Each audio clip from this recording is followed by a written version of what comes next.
Right, Karachi में हालिया कुछ बरस कबल ऐसे वाक़यात आए जिसमें हमारी मिलिट्री पुलिस को अटैक किया गया, ख़ास तौर पर सदर के इलाकों में सॉफ्ट टारगेट समझते हुए वो केसेस आपने हल किए। इसमें कौन सी दहशतगर्द तंजीमें मुलव्वस थी और फिर वो लोग हैं मारे गए?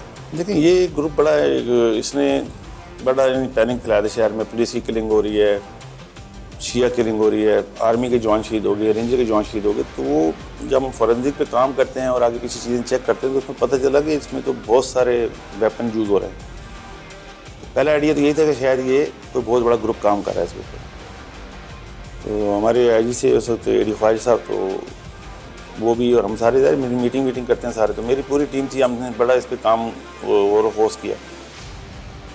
तो फिर हम इस नतीजे पे पहुँचे कि ये बहुत बड़ी कोई तंजीम है जिसके बहुत से लोग इस पर शायद काम कर रहे हैं। तो ज़ाहिर है फिर कुछ चीज़ें ऐसी होती हैं जो सीक्रेट रखे सकता हूँ मैं, उनको मैं बयान नहीं कर सकता सोर्स की वजह से भी।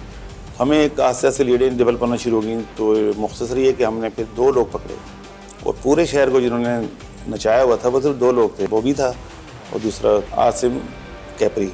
आसिम कैपरी पुराना क्रिमिनल था, पुराना वो लश्कर जंगवी का था। तो उन्होंने वेपन जो थे ना बड़ी तादाद में, ये सारा नीम बुखारी ग्रुप था और उसी की आशीर्वाद से ये बना था और उसी ने इनको ये सबक सिखाया था कि तुम इस तरह काम करना।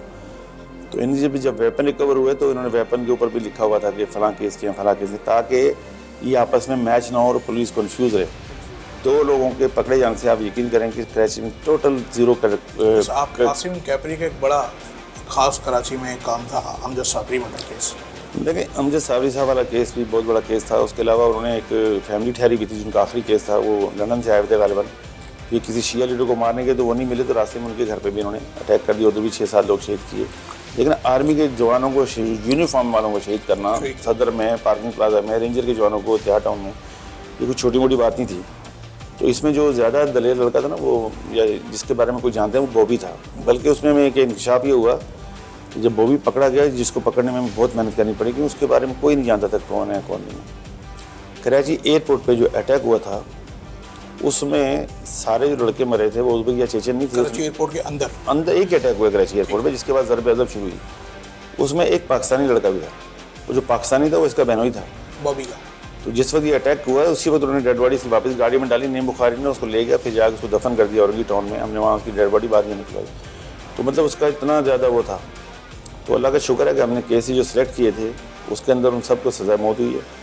बस अमल दरामद होना बाकी है, बाकी तो पूरा प्रोसेस जो होता है वो चल रहा है।